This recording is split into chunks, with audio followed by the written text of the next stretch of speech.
I'm Staff Sergeant Terry Larson, and I'll be talking to you today about active duty for operational support, ADOS, active duty for training, ADT, and processing these actions in tour of duty, or TOD. Next slide, please. So here's a list of the references that are used in this presentation. The ones that we're going to use the most are AR 135-200 and the USARC and ADOS-RC policies on the management of ADT and ADOS.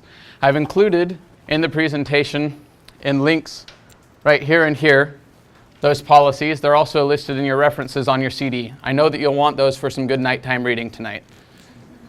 Okay, next slide, please. Here's a list of the things that we're going to be covering. First, we're going to talk about when we're supposed to use ADT and when we're supposed to use ADOS-RC. Then we'll go through and we'll talk about who the approval authority is at each level. After that, we'll talk a little bit about funding and how that works out. Then we'll talk about soldiers' qualifications and readiness criteria. After that, we'll go into the approval process, what that's going to look like for each ADOS and ADT. And then we'll go through some common mistakes that I see at my level. And then I'll give you some resources so that you can avoid those mistakes. Next slide, please. Okay, so we're going to start out with ADT because once you understand the requirements for ADT, it will help you understand the requirements for ADOS-RC and when they're to be used. There is, like I said, a plethora of reference material available, and I know that if you need to get to sleep tonight, you can go back and start reading it. However, I'm going to give you one simple statement that will help you remember when ADT is supposed to be utilized. And I've even kind of put it in a little bit of a rhyme. So it works like this. When going to training as a trainee, you will use ADT. For everything else, use ADOS-RC. Wasn't that nice? Aww. That was pretty good, right? Okay. I spent 6 months working on that. No. Okay, so as an example, if we're attending a UPL course, we're sending a soldier to a UPL course to become a certified UPL. What order type are we going to send them on? ADT, absolutely. Now, if we're sending somebody to go and teach at that UPL course, what order type are we going to send them on? That's right, it's going to be ADOS. So remember that it's only when attending training as a trainee. There's a list of other times in AR 135-200 and in the ADOS policies by the ADOS-RC and by the USARC that'll give you a list of times when it's appropriate, but if you just remember that little rhyme, you'll be okay. Okay, let's move on to the next slide. So in my little rhyme, I said for everything else, use ADOS-RC. Keep in mind that means for everything else that's really approved to use active orders for.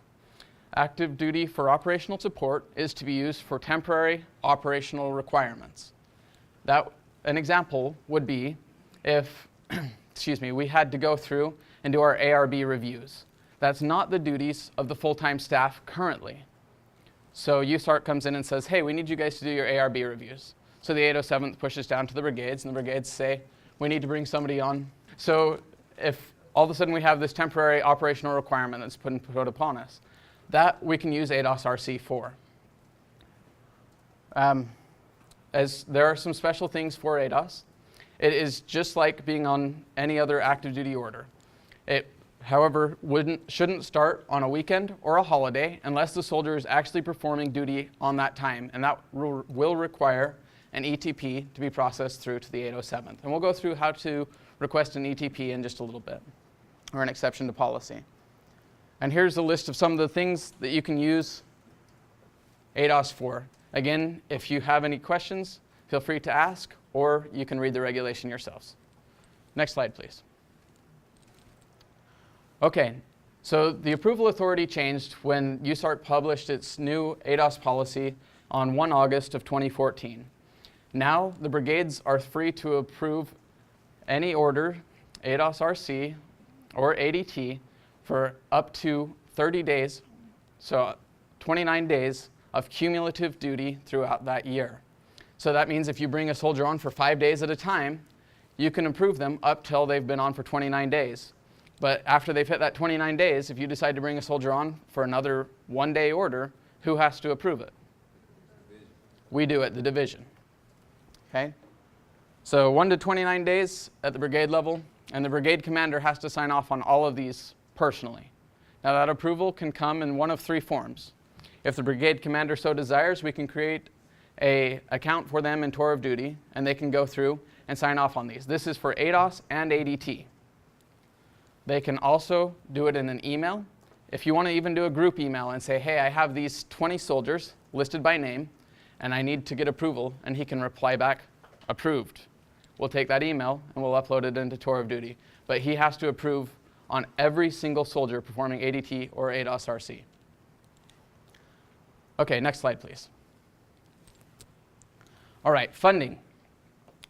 When you're funding these requests internally, you know how that works, and I don't have to tell you. But when you're requesting funding from the 807th, this is more specifically for ADOS-RC. There's 4 boards that are held quarterly throughout the year. The first one is held in December, the second one in March, the third in June, and the final one in September. Applications are due by the 15th of the month for each of these boards, for any soldiers that you're trying to put on ADOS orders. And then we'll go through the process of how that's done later. The board will then make a funding determination and decide whether or not they're going to be able to spend what limited funding they have on the mission that you've requested. Remember that per diem is not authorized for soldiers who are going to be on orders for more than 180 days. That means that if you have a soldier that would normally be authorized per diem, that they're going to have to be PCS'd, because we're not going to put anybody on ADOS orders if they're outside of 50 miles. We just don't pay per diem. Even for shorter than 180 days, we aren't going to be paying per diem.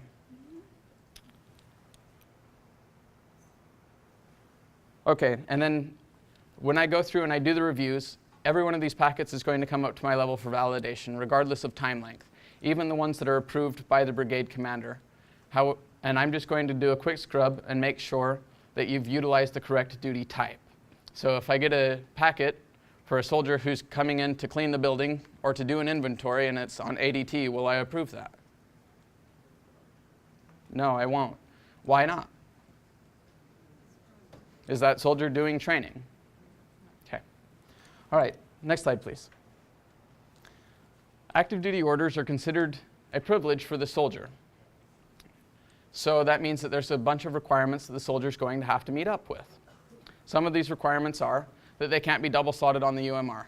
Now I know that there are many memorandums out there that say that double, triple, or quadruple slotting on the UMR is not UMR mismanagement. I totally understand that. However, USARC's policy on ADOS-RC and ADT say that soldiers may not be double slotted.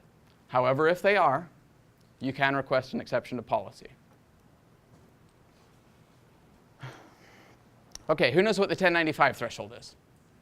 So the way that this works is we do a 4-year rolling calendar. So today is, I don't know what is today, the 14th of April of 2015.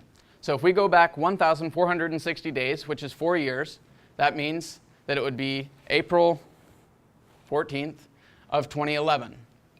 If in that time period, in those 1,460 days, if a soldier performs 1,095 days, which is 3 years, you'll also hear this rule referred to as the 3 out of every 4-year rule, then that soldier has exceeded their 1095 threshold.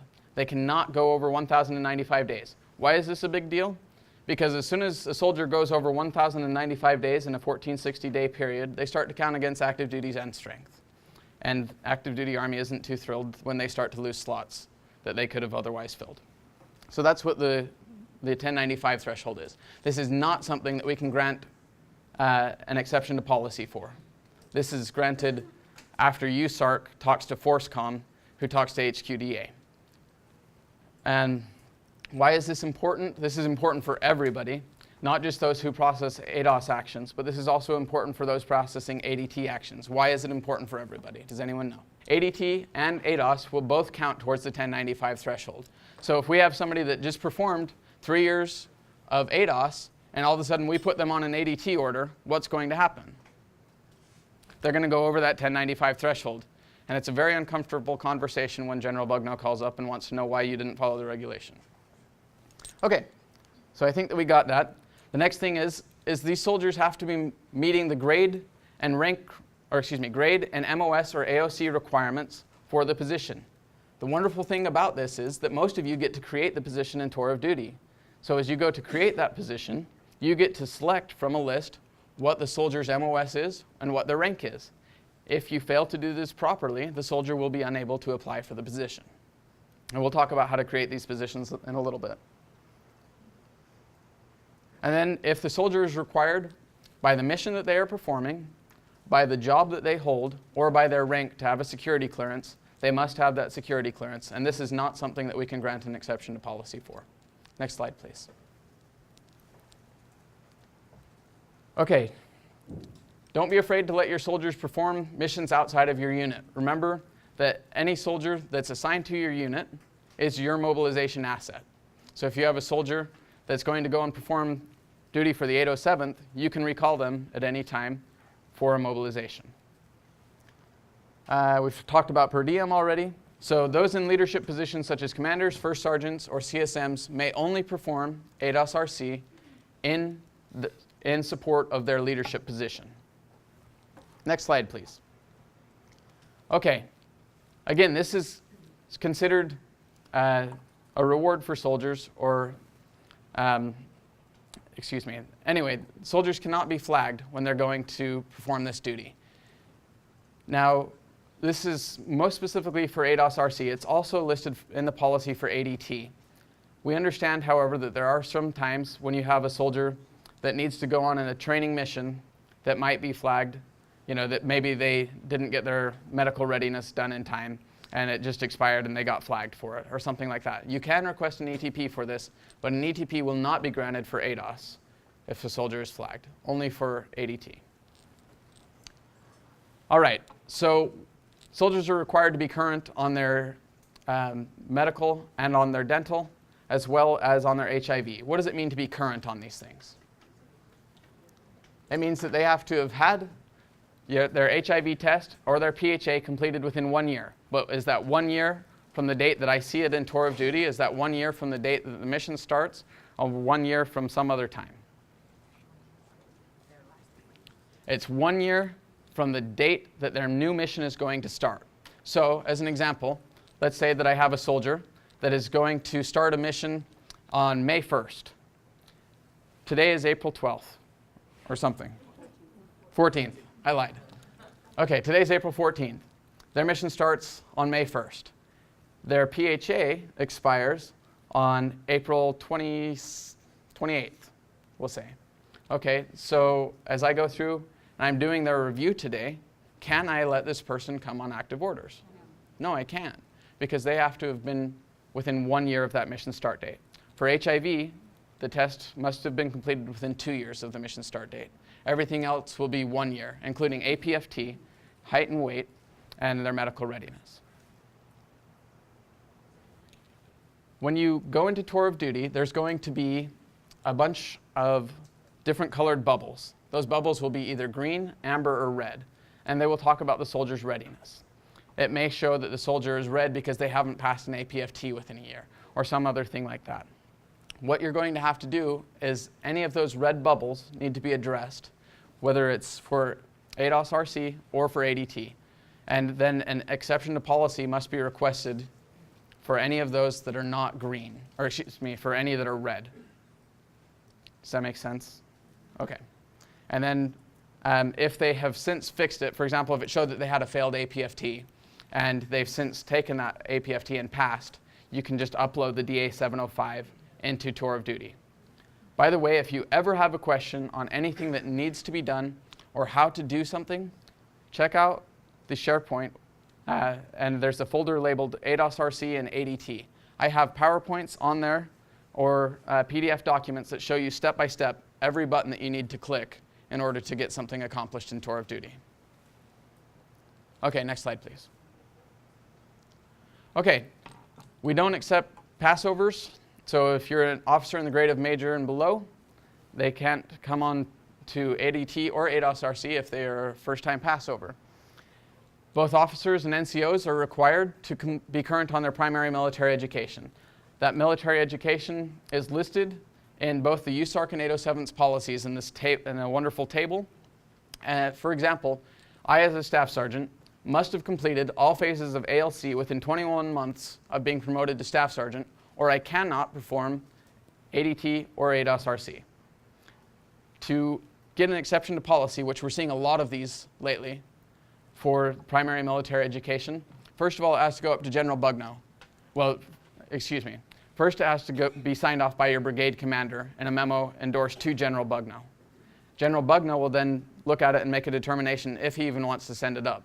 After it leaves General Bugno, it'll go up to USARC, and Major General Convoy is the one who will sign off on it up at USARC after it goes through Sergeant Major Carreras. These are not something that they're very happy to allow to continue, and a lot of them are going to be returned. So you have to have a really good reason why this soldier hasn't been able to complete their primary military education. We're going to get to all the questions at the end. Just write it down for now. Okay. There are several things that we at the 807th are not able to grant an exception to policy for. Of these things, some are, or the major ones are 17 years of active federal service. If a soldier has over 17 years, they cannot perform ADOS or ADT, because these programs are not designed to bring a soldier into sanctuary, to bring them to a point where they can retire. They can't have crossed their 1095 threshold, or the TOR can't allow them to cross their 1095 threshold. They cannot be less than 6 months from their ETS or MRD date. And then we've already talked about the security clearance. Next slide, please. All right, so what does the approval process look like? There's 3 different slides that are going to show the process flow. The first one is for the ADOS packets that have to come to my level. This is what it looks like. First, the unit decides, hey, we have a mission that we need somebody for. We need to get a body. So they submit an ADOS application. These ADOS applications are submitted to the G3 SharePoint site. They don't come to me. Okay, after it goes to the G3, to the working PBAC, they'll go through at the ADOS board and decide which missions are going to be funded. If that mission is selected to be funded, then the unit will then build the position in tour of duty. All of these, you'll notice, have a 2 business day time limit. From the time that you receive the action, you're supposed to have processed it within 2 business days. The caveat to that is that this is for soldiers who currently meet eligibility requirements. I made that bold, underlined, and in red, and all caps. Okay? So if you call me up and say, Sergeant Larson, I sent you this request last week. It's been 2 business days. Why isn't the soldier approved? Well, I'll say because your soldier didn't meet the eligibility requirements. At that point, most of the time, the best option is to choose a new soldier if you can. If you can't, we're going to have to go through the process of making them ready for the mission, and that's going to be a lengthy process. Okay, so after the position has been built in tour of duty, it's going to come up to my level for validation. I'm just going to do a quick spot check and make sure that you've used either ADT or ADOS-RC correctly. After that, I'll approve the position. The soldier can go in and apply. Basically what Tour of Duty is it's a giant human resources website where jobs are posted. Soldiers can log on and apply for positions all over the place. Not just jobs that we create for them, but jobs that are all over the United States Army Reserve and National Guard. And so as soon as they log in and apply for that position that you've restricted to their social security number, then it's going to come back up to my level. I'm going to staff the packet to the people who need to approve it. So those people will be myself. I'll complete the initial eligibility review. After that, it'll go up to the commanders. The brigade staff will go through and make sure that the soldier meets the requirements for active duty and get approval from the brigade commander. They have 5 business days to accomplish that if the soldier meets all the requirements. After that, or excuse me, 7 business days. We changed it. Then it'll go up to our 807th G3. They'll do a quick finance and mobilization review, make sure that this mission wouldn't conflict with any unit mobilizations. And then it'll come back to me for a G1 review where I make sure that all required documents have been attached. And then it'll go up to Major Mangrum for final approval. After that, the unit will submit an RFO, and the G3 will approve that RFO. Next slide, please. This slide is going to look exactly the same, except for the color coordination has changed. The brigade is going to be responsible for all sections except for where I complete the initial review, and then I'll staff the packet to the brigade. Some of the brigades have chosen to delegate permissions in tour of duty down to their battalions. If you haven't yet done that as a brigade, you have that option. Just send me a list of those people that you would like approved for it, their contact information, and their AKO username. And I'll get an account created for them and send them the training material that they need. Okay, next slide, please. This is what ADT looks like. This process flow looks a lot simpler, but keep in mind that soldiers on ADT are subject to the exact same requirements as ADOS-RC. If you look at the ADT and ADOS policy, they are verbatim. The only thing that they changed was everywhere it says ADOS-RC, they changed it to ADT. So this means that because the process flow is much simpler in tour of duty, that you're going to have to complete the soldier's eligibility review before you submit it in tour of duty. This should be done at the unit level, the battalion level, and the brigade level. So what will happen is the battalion will end up creating the position in tour of duty. Of course, we have it listed as the responsibility of the brigade, but they've delegated it down. The battalion will create the position in tour of duty. It'll come up, I will validate it. The soldier applies to that position, and it goes immediately to an awaiting order status. Next slide, please. I put it all in writing so that when you go back and read this, as I know you all will, you have it written there. Next slide. Okay, the most common mistakes that I see at my level are, number one, the improper use of the correct order type. We've talked a little bit about that, but let's say that you have a commander that's going to give his concept of operations brief. He's giving a briefing. Is he going for training? No. Could he utilize ADOS or ADT? He can't use ADT, sorry, that's what I meant to direct you to. Okay? If we have soldiers that are coming in and performing work, that's not something that they need to be using ADT for. So just remember the little rhyme that I gave you. Okay, start dates. All the time I get phone calls saying, Sergeant Larson, can you help me approve this? The soldier's supposed to start today or tomorrow. Guys, these take 25 business days to get approved. I know that sometimes you have requirements that pop up and it's not your fault. Give me a call and we'll work with you.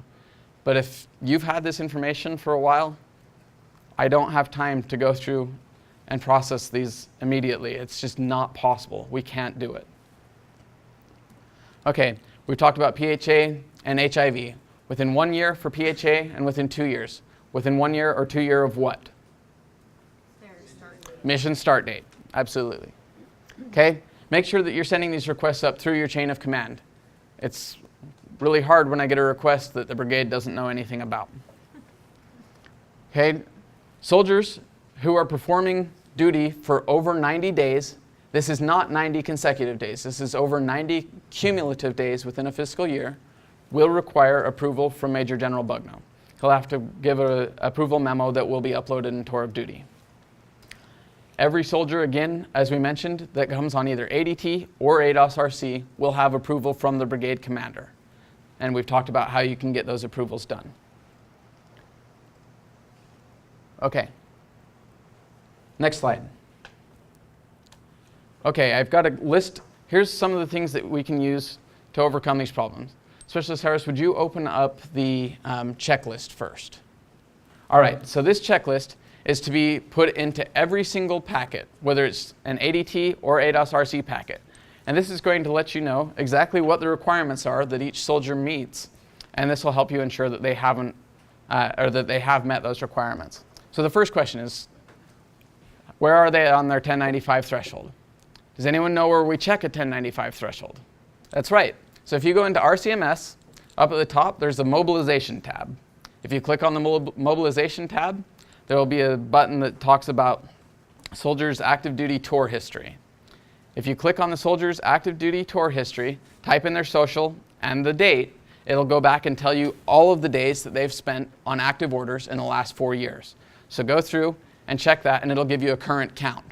Then you're going to have to look at the mission and say, hey, is this mission going to put them over 1,095 days? If you ever have a question, call me. This is a huge deal. Okay? Current PHA. On all of these on the checklist, you need to be writing under the comment box. So for 1095, you would put the soldier's 1095 count. For PHA, you're going to put the date. And the date of all of these things that needed to be accomplished example, HIV test. Any pulleys, if they have, on their pulleys, if they have a 3 or a 4 code, it has to have been adjudicated by an MEB or MMRB. We've talked about the APFT and passing height and weight. We've talked about flagging. And then primary military education. For PME, put the last educational requirement that they met. And then underneath, we need to see when they were promoted. So you'll put their date in, the date of promotion on there. Then exactly how many years of active federal service they have. And then their ETS date. All of the ones that are super, super important that would require an exception to policy to be granted at levels above the 807th are put in the blocks that are colored. Okay, go on to the next document, which would be how to create an ADT. I think I called it How to ADT. All right, so this is applicable to most of you here that will be able to go in and create these positions in tour of duty.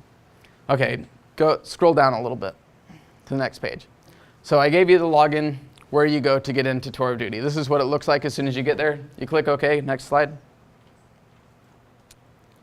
Okay, so you're going to go into the position management tab. I put a little red box around it. Go next. You're going to click the little plus mark up at the top, which is going to create a new position. Next slide. All right, from the drop-down menu, you're going to select, if you're doing ADT, you'll choose ADT and then Other. If you're doing ADOS-RC, you'll do ADOS and then Operational Support will be underneath there. Okay? In here, you'll see that this line right here that says reference number, it says BDE_BN_unit. When you're creating these positions, please don't write BDE_BN_unit. What that is you're supposed to be writing the brigade that you fall under, the battalion that you fall under, and the unit. I go through and there's probably 20 of these that I see a day that are done just like that. What this is it's a reference number so that we can track that position. So please make sure that you're writing the appropriate information there. Underneath is the special instructions where the soldier can choose, you can give any guidance to the soldier as they're applying. Next slide, please. Wow, that did not come through very well on here. At the top, you're going to choose the mission start date. It will not let you choose start dates on a weekend. It will not let you choose start dates on a holiday. And it won't let you choose start dates that aren't at least a couple of weeks out. So these have to, thank you. These have to have been done correctly. Then you're going to put in the length of the tour, where the tour is going to be at, and then you put in the UICs. Please make sure that you put in the soldier's actual UIC. If you put in a different UIC, then it's going to route to a different unit for approval. And sometimes it routes it to the National Guard, and then we never see it again. And then you'll come down and you'll put in the soldier's paragraph and line number from the UMR. When a soldier is going on ADT, I'm not going to approve that position unless it says that their duty title is that they're going to be a trainee, and then in the duty description, you put what training they're attending, and then a little bit of information about the training. All the time I get requests and it says, what is the soldier going to be doing? And it says training. Well, great. What kind of training? Or they say work. These are inadequate duty descriptions. Remember that the whole purpose of this website, the whole reason that we're doing this and tracking this is because we're accountable for taxpayers' dollars. We have to go back and say, hey, this is what we spent these training dollars on. So when USARC and the 807th come out and do their audits, we can go back and say, hey, look, we spent $20 million on training, and here's the missions that we sent soldiers on. So please be specific when writing the instructions up. If you have any questions about what the mission is supposed to look like, get a hold of the people who are tasking you and ask for the op order or something like that where you can just copy and paste right into here. Okay, next slide, please.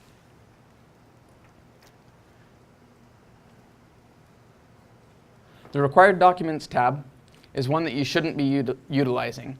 I put it up here because what happens is if you put anything in that Required Documents tab, like let's say that you write down a DA 705 or a bunch of other documents that you want to put in there, if the soldier doesn't upload those documents when they do the application, it's going to automatically cancel that application. So we're already going to restrict it to the soldier's social security number.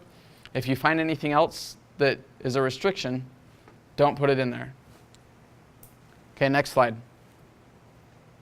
All right, here's where we get to choose what soldier we want for the job. We're going to choose the restrict by soldier date, restrict by soldier box, and then here we're going to choose the restrict date.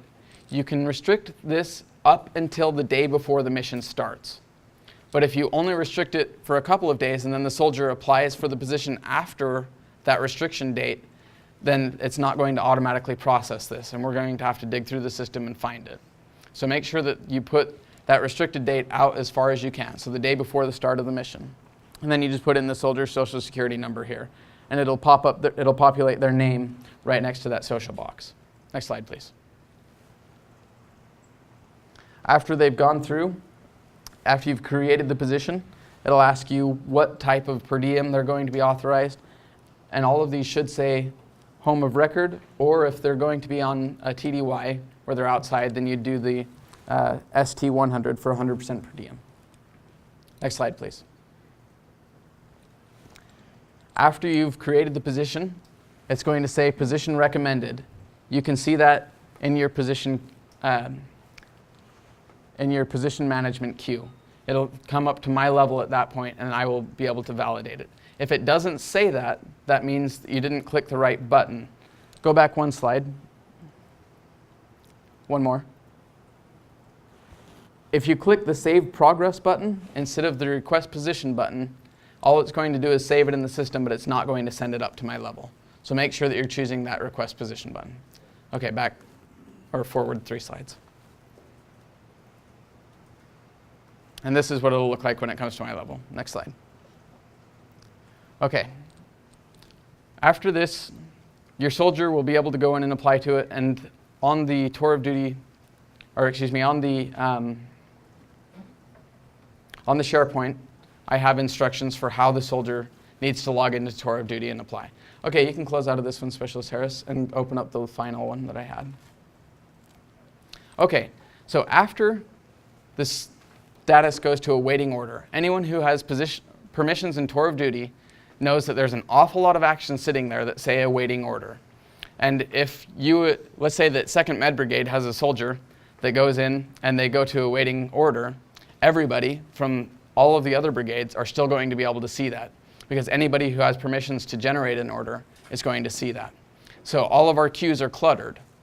Here's how we declutter them. Go on to the next slide, please. Next slide. Next slide. Next slide. Okay, so here we see the awaiting order. Next slide. All you're going to do is go in and load a copy of the original order into tour of duty. You can do this by going to the Special Notes tab, and then you're going to choose Upload File, which will be right here, number 2. And then you're going to choose the file off of wherever you saved it, and you're going to upload it. Next slide. After the file has been uploaded, next slide, you're going to go to the Action tab. You're going to select Generate Order after you've typed in the order number and the date that the order was generated. You click that Generate Order button, next slide, and then it'll give you an opportunity to type in the order number one more time, and then you click Generate. This is all you have to do to make those disappear. Please make sure that you're doing that for each one of your soldiers at your battalion or brigade levels so that it doesn't clutter up the queue for all the rest of us. And that should be it for that. You can close out of this one. Okay. I've also included all of these presentations right here in the slideshow so that you can go through and find them yourselves. Okay, next slide. Here's a bunch of templates. If you require an exception to policy, the exception to policy template is right in here. And then we also have all of the approval templates and what any document might look like if you need to request an exception to policy. Next slide. Okay, now are there any questions about anything that we've talked about?